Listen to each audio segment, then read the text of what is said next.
বিসমিল্লাহির রহমানির রাহিম। আলহামদুলিল্লাহ, আসসালাতু আসসালামু আলা রাসূলিল কারিম।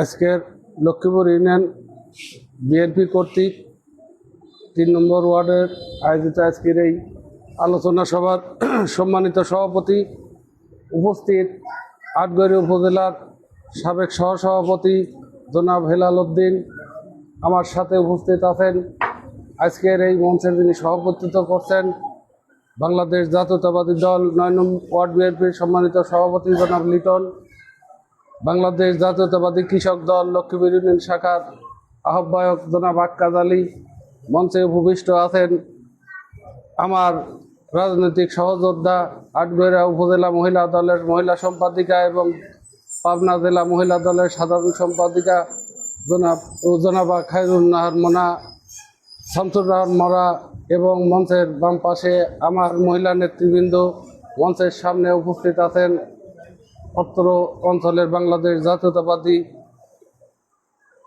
সংগঠনের নেতৃবৃন্দ, কৃষক দল, যুব দল, ছাত্র দল, আমার লক্ষ্মীপুর ইউনিয়নের সাবেক যুব দলের সম্মানিত সদস্য সচিব জনাব হাবিব মণ্ডল সহ ছাত্র দলের আজিজুল সহ যারা আজকের এই আলোচনা সভার উপস্থিত হয়েছেন, আমি প্রত্যেকেই আমার প্রাণপ্রিয় সংগঠন বাংলাদেশ জাতীয়তাবাদী দল লক্ষ্মীপুর ইউনিয়ন শাখার পক্ষ থেকে সংগ্রামী শুভেচ্ছা এবং অভিনন্দন জ্ঞাপন করছি।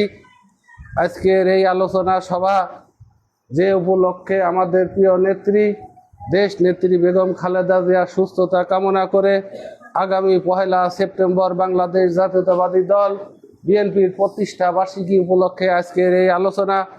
আপনারা জানেন ১৯৭৭ সালে ১৯৭৮ সালে ১ সেপ্টেম্বর যখন বাংলাদেশ জাতীয়তাবাদী দল শহীদ প্রেসিডেন্ট জিয়াউর রহমান প্রতিষ্ঠিত করে, এই দল প্রতিষ্ঠিত করার পিছনে অনেক কারণ ছিল। যারা আমাদের যে বয়সে বড় তারা জানেন, স্বাধীনতার পরবর্তী সময়ে ওই শেখ মুজিবুর রহমান দেশের স্বাধীনতা যারা যুদ্ধে ছিল তাদেরকে অস্বীকার করে রক্ষী বাহিনীর তার পার্সোনাল একটি বাহিনী করে এদেশে নিরীহ সাধারণ মানুষের উপর যারা স্বাধীনতাকামী যুদ্ধ করেছিল তাদের উপর নির্মমভাবে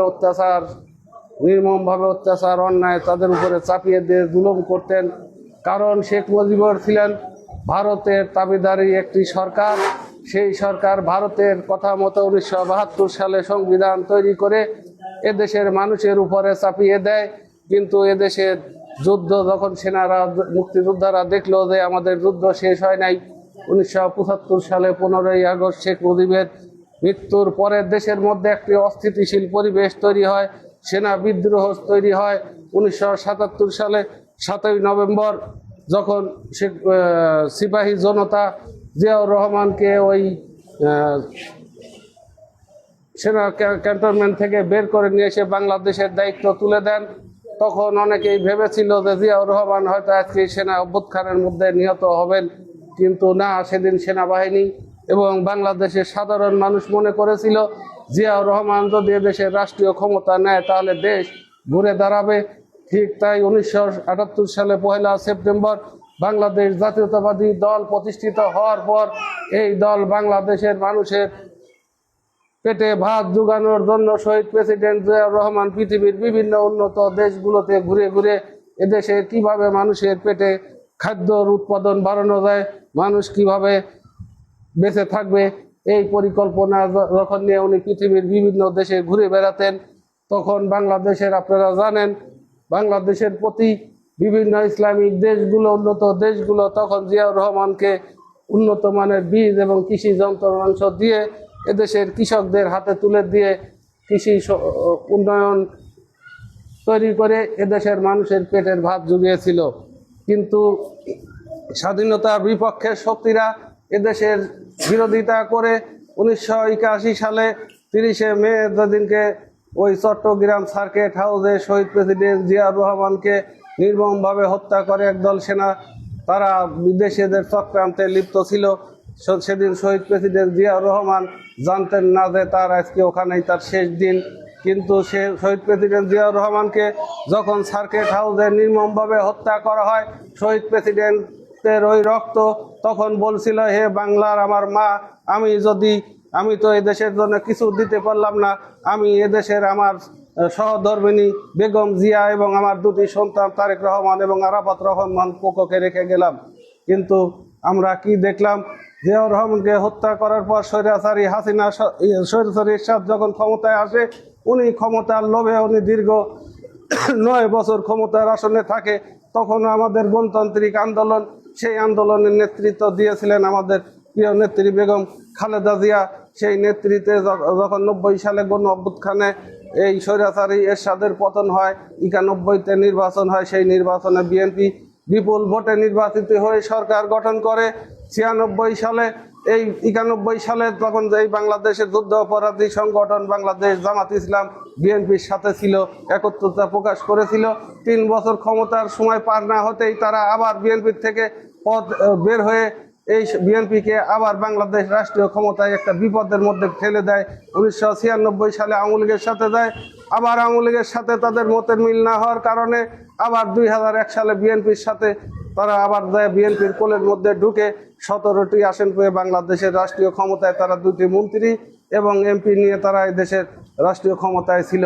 কিন্তু এরা বিভিন্ন সময় বাংলাদেশ জাতীয়তাবাদী শক্তিকে ইসলামের দোহাই দিয়ে বিভিন্ন ভাবে বুঝাইয়ে তারা বলতো যে এই দেশের আমরাই থাকবো, আর কোনো সরকার আর কেউ আসতে পারবে না। কিন্তু তারা যে অপরাধ করেছে, তাদের অপরাধের এই দেশের মানুষ যে কোনোদিন মেনে নেবে না, তারা ওই সময় বিএনপি বুঝতে পারে নাই। প্রিয় বন্ধুরা, আপনারা জানেন সেই সময় কি করেছে, এই জামাত ইসলামের কারণে এই মঈনুদ্দিন ফখরুদ্দিন এসেছিল। তারাও সেদিন মঈনুদ্দিন ফখরুদ্দিন আমাদের প্রিয় নেত্রী বেগম খালেদা জিয়ার সাথে আপোষ করতে চেয়েছিলেন যে ম্যাডাম, আপনি যদি আমাদের ক্ষমতার গ্রহণ যদি করেন, আমাদের ক্ষমতার যদি ম্যান্ডেট দেন, তাহলে রাষ্ট্রীয় ক্ষমতায় আমি আপনাকে বসায় দেব। কিন্তু আমাদের দেশ নেত্রী বেগম খালেদা জিয়া আপোষহীন নেত্রী, উনি বলেছিলেন না, বাংলার জনগণ যদি আমাকে ভোট দিয়ে নির্বাচিত না করে, তাহলে আমি তোমাদের এই ক্ষমতা নিতে রাজি নাই। কিন্তু সেদিন ওই স্বৈরাচারী হাসিনা ক্ষমতা মুসলেখা দিয়ে বাংলাদেশের রাষ্ট্রীয় ক্ষমতায় এসে ফখরুদ্দিন মঈনুদ্দিনকে বিদেশে পার করে দীর্ঘ 17টি বছর আমাদের জীবন থেকে অতিবাহিত হয়েছে। দীর্ঘ আন্দোলন সংগ্রাম, গুম খুম হত্যা, আয়নাঘর সহ বিভিন্ন নির্যাতন, আমরা যারা জেলখানায় ছিলাম, আমরা যারা রাজপথে আন্দোলন করেছি, আমরা জানি সেই সময় হয়তো এতগুলো লোক পুরা লক্ষ্মীপুর ইউনিয়নে গুছানো যেত না। আজকে সাবেক 3 নম্বর ওয়ার্ডে আমি দেখছি অনেক নেতৃবৃন্দ আপনারা উপস্থিত আছেন। যাই হোক, শেখ হাসিনার পলায়নের মধ্যে দিয়ে বিগত 1 বছর অতিবাহিত হইল। এখন নির্বাচনের দরকার। আমরা সারা জীবন আন্দোলন করেছি একটি নির্বাচনের জন্য, আমরা রক্ত দিয়েছি, জীবন দিয়েছি একটি নির্বাচনের জন্য, আমাদের গণতান্ত্রিক অধিকার ফিরিয়ে নেওয়ার জন্য।